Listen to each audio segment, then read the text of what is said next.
자, 부활이라고 하는 말을 우리가 이걸 풀어서 말하면 오늘 제목에 말한 것처럼 다시 살아난다라고 하는 것이죠. 다시 살아나는 것에 대해서는 이길 방법이 없는 겁니다.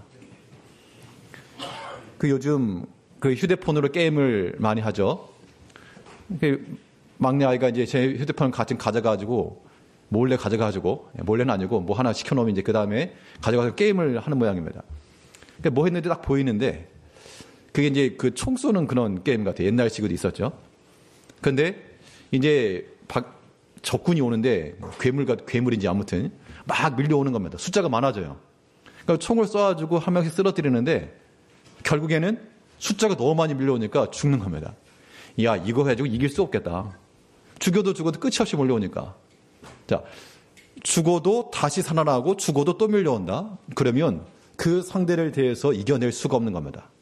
그럼 바꿔가지고 우리를 향해서 총을 쏘는 대적이 있습니다. 우리 원수 마귀는 믿는 자들이 넘어지라고 아무튼 계속 총을 쏴야 됩니다. 총도 쏘고 활도 쏘고 이 사람을 통해서 이 말도 하고 저 사람을 통해 저 말도 듣게 하고 이 사건 저 사건을 통해서 아무튼 우리를 넘어지게 하려고 막 쏴대는데 이기려면 어떻게 하면 된다고요? 또 살아나면 또 살아나는 것에 대해서는 이길 방법이 없다. 그러니까 우리가 어떤 일에 대해서 넘어지고 또 좌절하고 그 상태에서 그냥 넘어지고 좌절하면 끝인데 우리는 그리스도 예수 부활 승리하신 그리스도의 그러한 유전자를 받은 자들이므로 우리 또한 다시 살아나 새로운 가운데 우리가 승리 가운데 나가야 되겠습니다. 그러면 우리가 다시 산다라고 할 때 예수님께서는 육체의 죽음을 경험하시고 다시 살아나셨죠. 근데 우리가 말하는 이 부활과 다시 산다라고 하는 것은 물론 우리도 예수님과 똑같이 육체의 부활할 것을 우리가 믿습니다. 그런데 우리가 죽은 이후의 일이죠.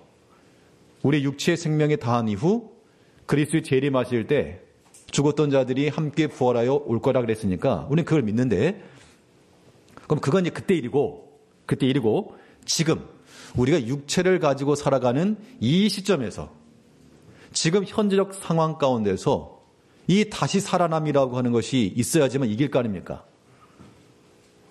지금 우리가 살아가는 과정 속에 원수의 이 마귀의 공격이 얼마나 많습니까? 그때마다 어떻게 하시겠습니까? 픽픽 쓰러질 게 아니라 다시금 일어나셔야죠. 다시금 회복이 돼야 됩니다. 그럼 우리가 이긴다는 것인데 그게 이제 부활 승리가 되는 것인데요. 이러한 다시 살아나기 위해서 우리 가운데 무엇이 소생이 되며 또한 이김의 근본이 될 것인가? 오늘 본 말씀을 통해서 우리 살펴보도록 하겠습니다.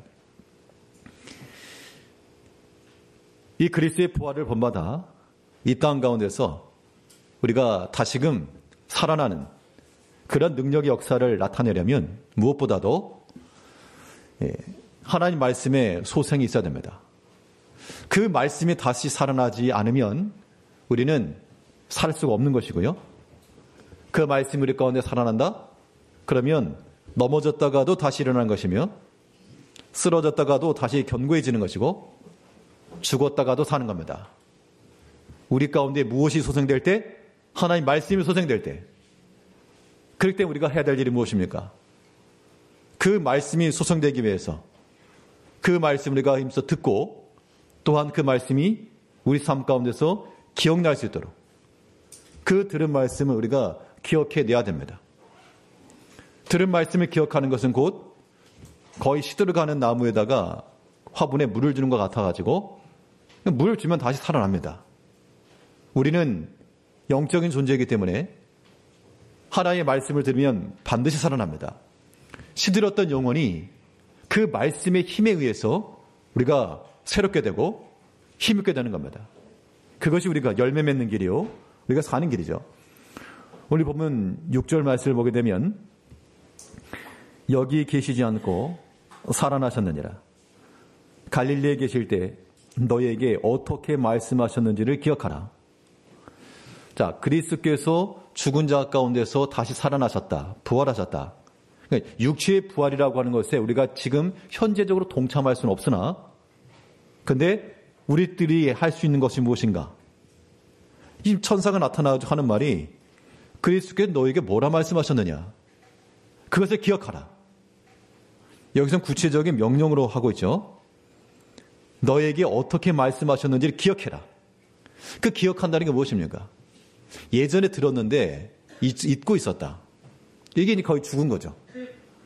하나님 말씀이 분명히 있었는데, 주께서 가르치신 말씀이 있었는데 내가 잊고 있다. 그 말씀이 이제 지금 죽어 있는 상태인 겁니다. 마른 뼈 같은 거죠. 그럴 때 그 말씀을 기억해라. 그러니까 그 기억된 말씀이 다시 살아나. 그 말씀이 살아나게 되면, 말씀이 살아난다라고 하는 것은 결국 우리 영혼에 그것이 영향을 미쳤다 그 얘기입니다. 그럴 때 우리 영혼이 사는 거예요. 그것이 곧 우리가 죽지 않고 다시 사는 길이 되는 겁니다. 그리스도의 육체적 부활이라고 하는 것, 이것 우리가 믿고 또 우리는 영적으로도 항상 새로움과 이 소생함 가운데 나가야 됩니다. 그러려면 주의 말씀을 항상 기억하시고, 자, 말씀을 기억한다. 자, 말씀을 기억한다라고 하는 것을 다른 말로 표현하면 무엇이겠습니까? 내가 말씀이 기억났다. 말씀이 기억났기 때문에 이제 그 말씀이 나의 길이 된다, 그런 얘기죠. 우리가 묵상하고 또 들었던 말씀을 기억해낸다는 것은 결국 우리의 기억된 말씀은 우리의 믿음이 되는 겁니다. 믿음을 따라 행하라. 믿음으로 살아가라. 이 말인즉슨 들었던 말씀을 기억해서 그 말씀이 인도하는 길로 가는 것 같은 의미가 되는 겁니다. 그러므로 우리의 모든 신앙의 삶 가운데서 내 판단과 또 모든 결정과 모든 길 앞에서요, 우리가 해야 될 것은 부지런히 주의 말씀을 기억해 내는 것입니다.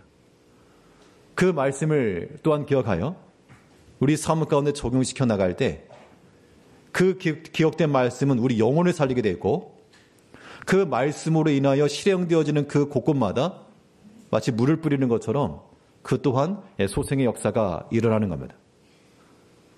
곰곰이 생각해 보면 사람의 생각과 사람의 뜻을 따라 행하는 것에는 거기에는 분쟁과 다툼이 있기 마련이지만, 하나님의 말씀을 따라서 이루어지는 곳에는 거기에는 소망이 있게 되는 겁니다. 거기 열매가 맺히는 거예요.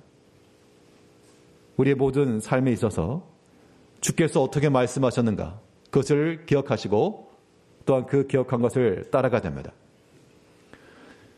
성령께서 우리 가운데 임하시게 되면 그 성령의 역사 가운데 중요한 역사가 무엇입니까? 예수님께서 말씀하시기를 내가 아버지께로 가면 너에게 보혜사를 보낼 것인데 성령을 보내시면 그 성령께서 너희 가운데 함께하사 내가 너희에게 한 말을 뭐하게 하실 것이라? 생각나게 할 거다. 그럼 성령이 우리 가운데 임하셔서 역사한다는 것은 그 말씀이 생각난다는 얘기죠.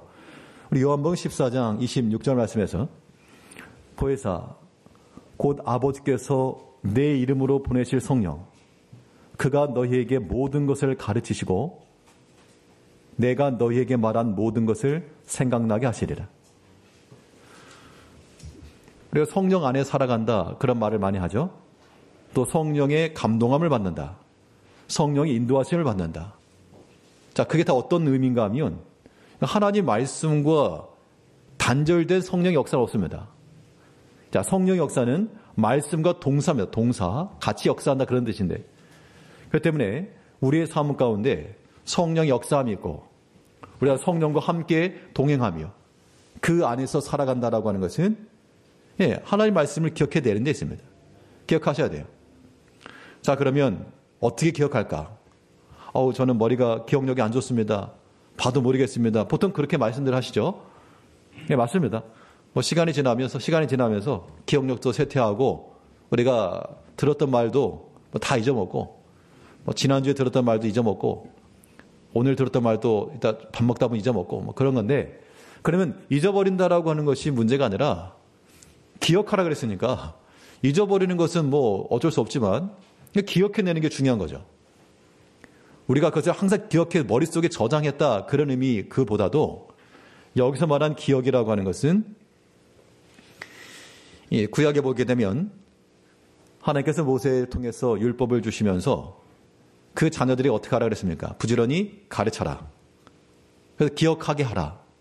달려가면서 읽을 수 있게끔 너희 미간에 붙여라. 근데 그런 것을 잊어버릴 수 있으니 매 해마다 절기를 정해서 그 절기를 통해서 반복적으로 가르쳐라. 그 얘기입니다.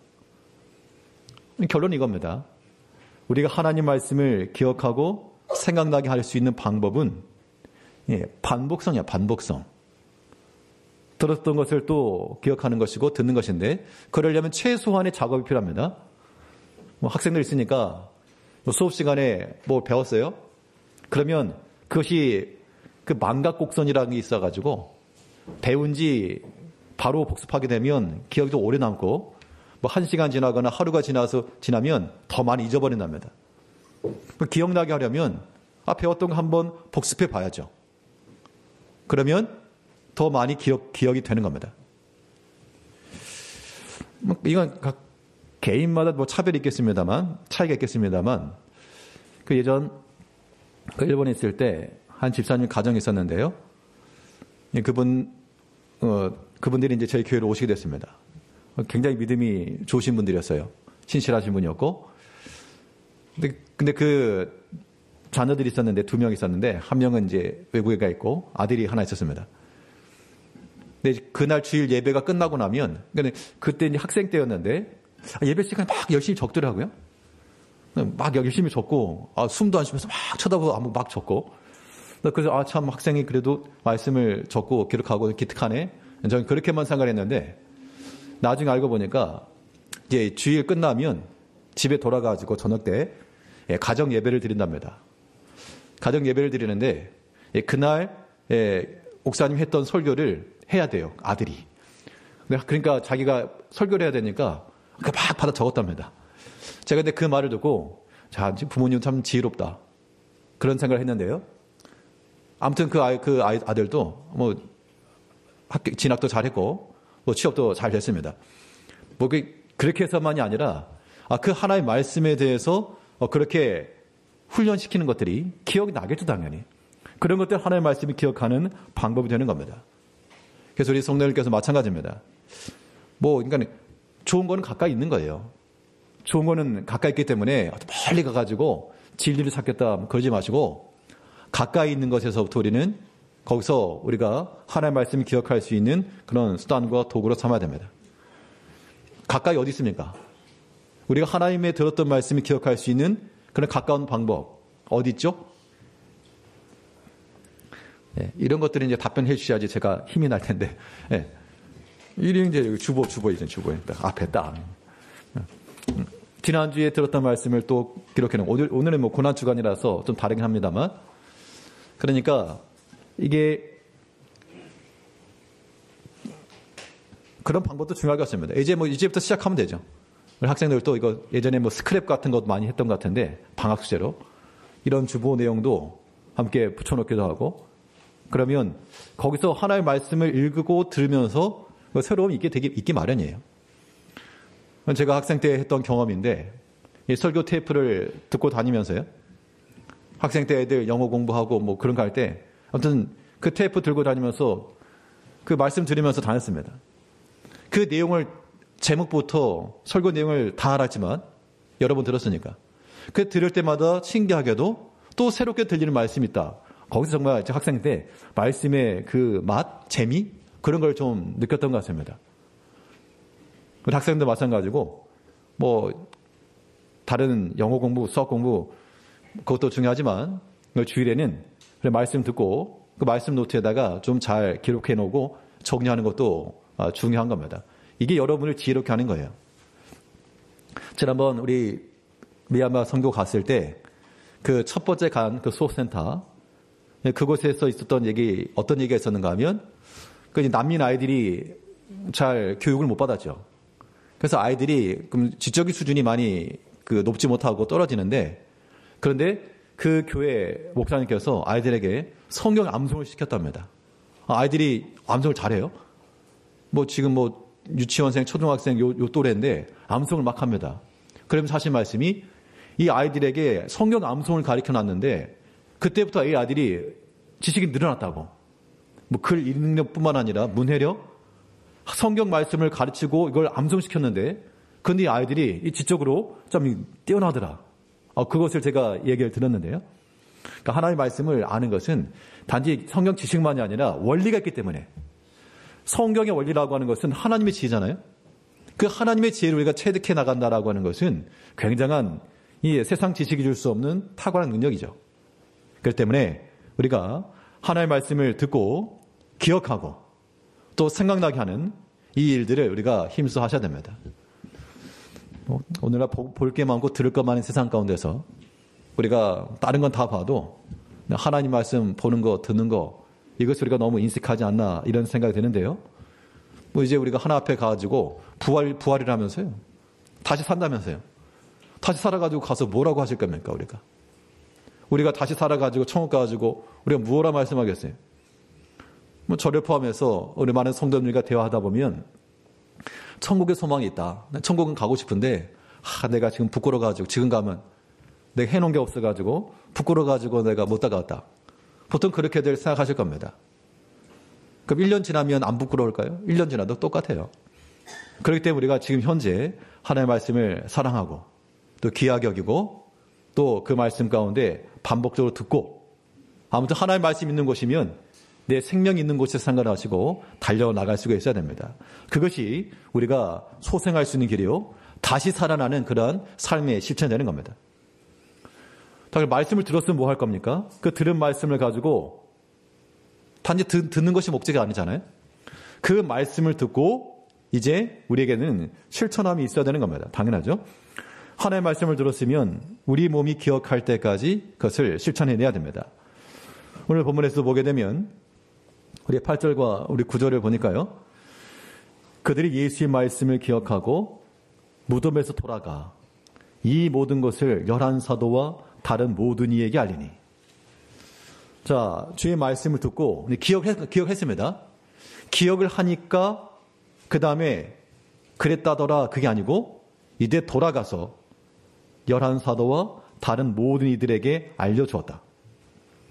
이것은 말씀을 기억한 이 무덤 앞에 있었던 여인들의 실천적 행위였습니다. 우리가 하나님의 말씀을 듣는 것으로는 이미 전문가적 수준이라고도 여겨집니다. 성경 말씀을 모르지 않죠. 다 잘들 아실 건데. 근데 우리가 성경을 알아서만 문제가 아니고 여기 그랬잖아요. 그 말씀을 기억하고 무덤에서 돌아가 모든 사도와 다른 이들에게 알려주었다. 그 말씀을 듣고 돌이켜 그 말씀의 길로 나아가는 것, 이것이 우리 가운데 필요한 겁니다. 그러니까 하나님의 말씀이라고 하는 것은 우리가 나아갈 앞 방향이기도 하고요. 표대이기도 하고 또 그 말씀 우리의 채찍이 되어가지고 방향 전환할 수 있는 그러한 표지판이 되기도 하는 겁니다. 내가 나아가려 하다가도 주의 말씀이 여기 아니야. 그러면 돌이킬 줄 알아야 되는데, 근데 사람들마다 무엇이 있습니까? 하나님 말씀보다 더 강력한 완고함들 있죠. 완고함. 고집들. 그런 자기 생각들. 하나님 말씀이 아무리 들려도 이거 그 말씀 아무리 하나님 말씀이라 그래도 요거는 내가 안 돼. 그런 마음을 갖기가 쉬운데요. 그렇게 어떻게 신앙인의 모습이 되겠습니까? 내가 다 용서해도 저 사람 용서 못해. 그게 어떻게 신앙인의 모습이에요? 하나님께서 그렇게 말씀하신 게 아니잖아요. 근데 원수까지 사랑하라 그랬는데 저 원수는 내가 용서 못한다. 그게 어떻게 그리스도 예수의 사랑을 받은 자의 모습이 되겠습니까? 그건 그냥 죽은 거예요. 죽은 거. 다시 살아나려면 비록 내 마음은 여전히 원수와 같은데 그래도 원수도 사랑하라 말씀하신 그 주님의 말씀을 따라서 돌이켜야죠. 돌이켜. 아주 못 돌이킵니다. 그렇게 하세요 그냥. 그런데 그 결과는 그의 완고함과 불신함과 고집이 다 당하는 겁니다. 우리는 돌이켜셔야 됩니다. 주의 말씀이 비록 내 마음 가운데 때로는 송이 꿀보다 단 말씀일 수 있지만 어떤 경우에는요. 그 말씀이 굉장히 불편할 수가 있어요. 그냥 안 듣고 싶을 때가 있다는 겁니다. 그 말들은 부담되니까. 자꾸 나 들으라고 하는 말 같으니까. 그런데 그런 거 귀를 닫으면 하나님 말씀을 사람의 말로 받으니까 귀를 닫는 거죠. 하나님 말씀을 받으셔야 됩니다. 나를 향하신, 나의 완고함을 향한, 나의 계름을 향한, 나의 불충을 향한 하나님의 추상과도 같은 말씀으로 들으면 뭐 귀를 닫는 게 아니라 하나님을 두려워하는 마음으로 돌이켜야죠. 그러니까 무서워하지 않는 겁니다. 하나님 무서워하지 않는 거예요. 우리가 그 말씀을 기억하며 들으면서도 그 말씀도 행하지 않는다는 것은 하나님을 두려워할 줄 않는 것이고, 더 궁극으로 말하면 하나님 말씀 무시하는 거죠. 우리는 그러지 않습니다. 제가 어떻게 하나님 말씀 무시합니까? 그러니까요. 하나님 말씀 어떻게 무시합니까? 하지만 그런 완고함이라고 하는 것이 하나님을 불통케 하는 겁니다. 복을 받으시려면 어떻게 되느냐? 복을 받으시려면 주의 들은 말씀을 잊지 마시고, 잊지 않는 자들과 또한 주께로 돌이키는 자들이, 주께로 돌이켜 실천하는 사람들이 뭐를 받을 거라 그랬습니까? 복을 받을 것이라. 그 말씀도 우리가 믿어야지만 복 받는 길이 여기 있네 하고 나갈 수 있죠. 우리 야고보 1장 25절 말씀에서는 자유롭게 하는 온전한 율법을 들여다보고 있는 자는 듣고 잊어버리는 자가 아니요 실천하는 자니 이 사람은 그 행하는 일에 복을 받으리라. 그러니까 율법을 들여다보고 있는 자, 자유롭게 자유로움을 줄 수 있는 율법이라 말씀이라고 하는 것은 듣고 잊어버리는 자가 아니요 실천하는 자라. 듣고 그냥 그렇다더라가 아니라 그것을 실천하는 자들이 말씀만 해서 자유함을 얻는다 그 얘기고요. 그리고 그 사람은 그 행하는 일에 복을 받으리라. 아멘이 나올 타임에 아멘들이 안 나와가지고, 자유롭게 하는 온전한 율법을 들여다보고 있는 자들은 잊어버리는 자가 아니요 실천하는 자요. 이 사람은 그 행하는 일에 복을 받으리라. 네. 아멘. 그렇게 우리가 그 말씀을 기억하는 것이고요. 그 말씀 실천하는 것이고요. 그게 우리의 복 받는 길이다. 고집들 부리지 마세요. 고집들 부리지 마시고 완고하지 마시고, 하나님의 말씀 앞에 다 어린 아이들과도 같이, 고집센 아이들 말고 순종하는 어린 아이들 같이, 부모의 말을 잘 듣고 순종하는 아이들은 부모의 기쁨이 되는 겁니다. 없는 것도 하나 더 주게 돼 있죠. 고집세고 완고한 거면 줄려다가도 많은 겁니다. 하나님 우리 아버지죠. 그럼 하나님께서 우리 자녀들을 대할 때, 우리들을 대하실 때 완고하고 고집센 그런 사람들에게 복을 주실까? 아니면 참으로 순종하는 마음으로, 하나님을 경외하는 마음으로 자기 뜻 다 내려놓고 온전히 그 말씀을 따르는 자들에게 복을 주실까? 판단하시면 됩니다.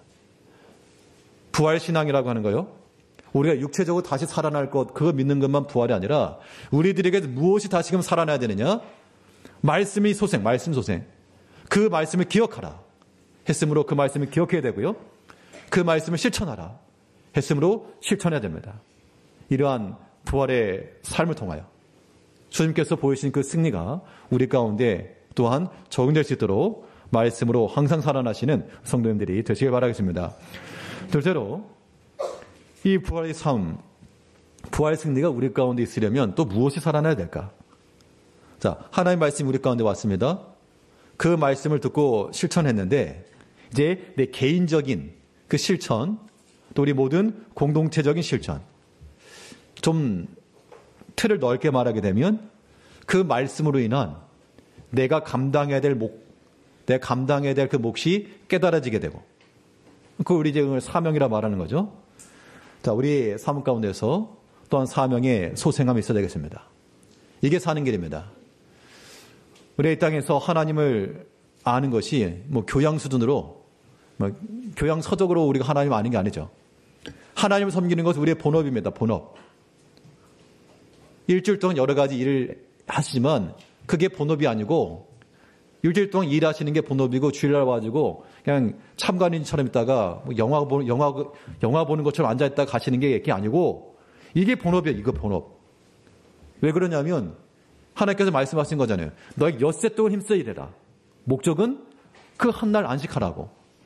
엿새 동안에 힘써 일하는 것이 주된 게 아니고 한 날 안식하는 것, 그 안식이라고 하는 것은 하나님 앞에 나와 예배하며 우리 영적 안식이죠. 이게 우리의 본업이 되는 겁니다. 그럼 이 본업을 위해서 우리가 이거 놓치면 안 된다 그 얘기죠. 하나님께로 들은 그 말씀을 가지고 우리가 그 마음속에 사명감을 다시금 깨워야 됩니다. 아까 읽었던 것처럼 그 여인들이 듣고 뭐 했습니까? 사도들에게 달려갔죠. 전해주었습니다. 그게 어떻게 보면 전하라고 하는 사명을 감당해낸 것이죠. 우리가 이 사명의 소생함이 있으려면요, 절대 사람의 생각으로 주의를 못합니다. 사람의 생각으로는 계획까지는 해야 돼요. 계획. 또 한 걸음 할 수 있습니다. 그런데 주일하다 보면 좋은 마음을 가지고 해야 돼요. 한 걸음 내디뎠는데 벌써 공격 들어올 수 있습니다. 그러면 그냥 백스텝. 그게 보통의 모습이기 때문에 절대 사람의 마음으로서는 죄를 이룰 수가 없고, 이 사명이 우리 가운데서 확고하고 또한 결실하려면 우리의 마음을 하나님께로 돌이키고요, 고정해서 그 방향으로 끝까지 나아갈 수 있어야 됩니다. 그렇기 위해서 그 말씀이 우리 가운데서 항상 감동하며 되고 뜨거움이 되고 때로는 위로가 되고 격려가 되고 그런 모습이 있어야지만 우리가 사명을 이뤄낸다는 겁니다. 누가복음 24장 우리 32절 말씀을 보게 되면, 이 고향으로 돌아가던 제자들에게 부활하신 주님께서 나타나셔가지고 그들이 하셨던 일이죠. 우리 속에서 마음이 뜨겁지 아니하더냐 하고 곧 그때로 일어나 예루살렘으로 돌아가 보니. 그러니까 모세로 율법으로 시작해서 율법으로부터 선지자 이르기까지 그리스도께서 고난 받으실 것과 또한 다시 살아나실 것을 차근히 풀어서 말씀해 주시니까 그들이 한 말입니다. 그가 우리에게 성경을 풀어주실 때 우리 속에서 마음이 뜨겁지 아니하더냐. 그때로 돌이켜 예루살렘으로 돌아갔다. 그러니까 그들이 낭망해가지고 다 끝났네 못해 하고 지금 돌아가던 그 시점에서 성경을 풀어주실 때 그 말씀이 그 안에서 역사하니까 그 뜨거운 마음이 그들로 하여금 그들이 가던 길을 돌이켜 다시금 예루살렘으로 돌아갔다. 그것이 무엇입니까? 그게 사명을 이루는 길이죠. 하나님의 말씀이 우리 가운데 주어졌을 때 그 말씀을 가지고 우리의 모든 발걸음을 주께로 돌이켜야 됩니다. 우리 마음 가운데 그런 사명과 그런 뜨거움들이 좀 있어야 되겠죠. 그 마음을 가지고 행하는 모든 것들은 우리가 다시 살아나는 증거요, 또한 이 부활의 능력이 되는 겁니다. 이 여인들이, 이 무덤가에 왔던 여인들이 예수님께서 다시 사셨다라고 하는 이야기를 듣고 무서웠지만 돌아가서 다른 사람들에게 또 알려주었습니다. 이게 어떻게 보면 그들에게 있어서 주어진 최고의 사명은 복음 전도 아닙니까? 우리가 하나님의 말씀을 듣고 개별적으로 돌이키는 것도 중요하고요. 그래야지 우리 마음속에서 변화가 일어났다는 증거가 되는 겁니다. 내 속에서 하나님의 말씀이 뜨겁다. 그러니까 하나님의 말씀은 양방향인 거죠. 때로는 우리 마음 가운데 감동하심을 따라, 그 감동하심을 따라 뜨거움이 될 수 있고요. 또 어떤 경우는 그 말씀이 내게 가책함과 채찍이 되어 우리로 하여금 돌아서게 만드는 겁니다. 이 두 가지가 함께 있어야 돼요. 그래야지 우리가 사명 가운데 온전히 나갈 수가 있는 겁니다. 성경을 보게 되면 그 사명을 위해서 뜨거운 마음을 가지고 나간 사람도 있었고, 또 한편으로는요, 시험에 들어가지고 이제 못하겠습니다. 나 차라리 죽여주시오. 어떤 사람은 로뎀나무 아래가 쓰러져 있었고, 또 어떤 사람은 하나님께서 가라고 하신 그 정반대 방향으로 배 타고 도망가려고 돌아갔고, 그때 하나님께서 그들로 하여금 다시금 돌이키게 하셨습니다. 그래서 그 사명길로 다시 돌아오는 것, 이게 복된 겁니다. 우리 자리에 계신 우리 모든 성도님들도 우리가 다 주를 위해서 일하고 수고할 때 때로 어떤 경우에 못해. 그리고 돌이키지 마시고 그 안 되는 쪽으로 돌이키는 것이 아니라 그 사명의 길을 돌이킬 줄 알아야 됩니다. 우리 시편 119편 59절 말씀에서는 내가 내 행위를 생각하고 주의 증거들을 향하여 내 발길을 돌이켜서하며, 그러니까 내 행위를 딱 보고 주의 증거들을 보니까 이게 불일치하거든요. 그래서 그냥 고집대로 나간 게 아니고 그 주의 증거들을 향하여서 내가 발길을 돌이켰다. 우리의 모든 삶의 방향이 이러한 주의 증거를 향하여 돌이켜야 되겠습니다. 주의 증거라고 하는 것이 무엇입니까? 주님께서 우리에게 보여주신 바 그의 죽으심과 그의 사심과 또 그의 다시 오심과 이 명확한 진리들을 우리가 알고 또 그것들을 우리가 증거하는, 전하는 자의 모습을 살아가야 됩니다. 자, 예수님께서 승천하실 때 제자들에게 주신 말씀이 있습니다. 혹시 무엇인지 기억하십니까? 성경에 보면 예수님께서 승천하실 때 마지막 제자들에게 당부하신 말씀이 있죠. 왜 우리가 그 복음송에도 잘 있는 것처럼 뭡니까? 가서 제자 삼아라. 그 제자 삼으라는 얘기는 가서 너희가 아버지와 아들과 이름으로 이름을 전해라. 복음 전해라. 그리고 세상 끝날까지 내가 너희와 함께 하겠다. 이게 마지막 분부였어요. 마지막 분부. 부탁의 부탁. 그러면 예수님께서 마지막에 주신 그 부탁의 결론은 가서 제자를 삼아라. 복음 전해라. 이 얘기입니다. 우리가 교회 내에서요. 우리 개인 신앙뿐만 아니라 우리 교회적 여러 가지 일 가운데서 많은 일들을 하시죠. 그러면 그 가운데서 예수님께서 우리에게 부탁하시기를 너네 있으면서 아무튼 잘들 놀러 다녀라. 그렇게 부탁하신 게 아니었습니다. 너네 다니면서 아무튼 해라. 이거 다른 거 부탁하신 게 아니라 마지막 날까지 다시 오는 그날까지 가서 복음 전해라. 그럼 이 분부와 이 당부라고 하는 것은 우리 모두에게 주어진 하나의 사명인 거예요. 이 사명의 방향으로 우리가 돌이켜야 됩니다. 우리 모든 신앙의 초점이 바로 여기로 가야 되겠죠. 다시 살아난다? 우리 신앙이 다시금 회복된다? 회복된다라고 하는 증거는 그 주의 증거들로, 그 주의 말씀들로 우리가 돌이키는 데 있는 겁니다. 그 방향을 향해서 나아감이 있죠. 올 한 해 동안 특별히 하나님께서 우리 모든 성도의 마음속에 아무튼 복음 전하는 것, 전도하는 것, 이 모든 구령 열정들을 더하시길 원하고, 가만 생각해 보시면요. 뿌리지도 않고 어떻게 열매를 거둡니까? 파종하지 않고 열매를 거둔다 기대하는 것은 이건 거의 도둑의 심보죠. 당연한 거 아닙니까? 일하지도 않고 내가 뭔가 보수를 얻겠다. 그러니까 잘못된 마음인 거죠. 우리가 다들 이 모든 부흥과 성장을 원하고 얘기합니다. 그걸 뭐 하셔야 돼요? 뭐 하셔야 됩니까? 네, 복음을 전해야죠. 이 일에 모든 성도님들 힘을 합해야 됩니다. 그거 하지 않고 부흥이 안 된다. 어떻게 그런 말을 합니까? 그렇게 하시면 안 돼요.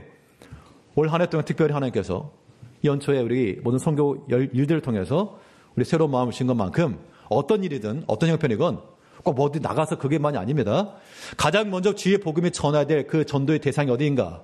선교지는 바로 우리 자신의 마음이죠. 하나님의 말씀 가운데 완전히 황폐되어 있는 우리 마음 가운데 주의 말씀을 심어 우리가 하나님의 사람을 온전히 서는 것이 1순위고 또 우리 모든 개인의 삶을 통하여 또 모든 전도에 미련한 걸 통하여 복음을 전하고 그리스도를 증거하는 이 일에 힘을 써야 됩니다. 이 일을 위해서 우리가 다 힘을 쓰셔야 돼요.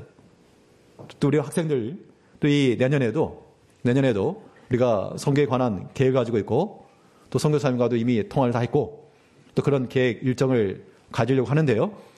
이 모든 일에 또 관심을 가지고 신앙의 성장을 위해서 하는 겁니다. 또 지난번 설교 중에 얼핏 말씀드린 대로 우리 연세 드신 분들도 그런 기회가 있어야 되니까 어떤 비전 트립 다음 주부터 이제 공고하고 신청 받을 건데 안 간다 그러면 어쩔 수 없고 가신 분이 최소한 10명 이상만 되면 모시고 가겠습니다. 가서 목적은 그거 하나예요. 선교자들이 그 흔적들을 보면서 우리의 신앙을 회복함에 있고요.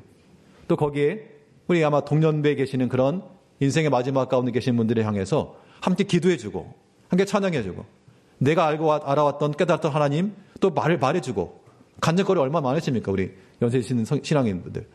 그런 것들 또 하나의 전도의 계기가 되는 거 아니겠어요? 그런 목적을 가지고 그것도 선교냐? 그러지 마시고 그것도 우리가 어떻게 합니까? 그 한마디를 통해서 또 그리스도를 아는 사람이 나타날지 그런 마음을 가지고 우리가 선교의 마음을 갖자는 겁니다. 아무튼 이 교회적으로 다른 걸 다 떠나가지고 우리가 여러 가지 교회적으로 할 일이 많이 있지만 그런 여러 가지 이벤트적인 그것이 주가 아니고요. 그걸 통해서 우리가 할 수 있는 것도 있지만 가장 본질적인 것 우리가 주를 향하여 이 복음 전한 일에 우리 모든 성도님들이 다 마음을 합세하고 뜻을 모으셔야 됩니다. 그것이 곧 우리가 다시 살아나는 길이요 그리스도의 부활 가운데 동참하는 길이 되는 겁니다. 주님이 부활하신 것은 주님의 승리뿐만 아니라 그 예수를 따라가는 우리의 승리입니다. 말씀 안에서 말씀의 소생인과 또 사명의 다시 살아남을 통하여 이 부활의 승리가 우리 삶 가운데서 실천되는 그런 삶을 살아가시는 우리 모든 성도님들 되시기를 바라겠습니다. 기도하겠습니다. 죽음 가운데서 부활하사 사망 권세 이기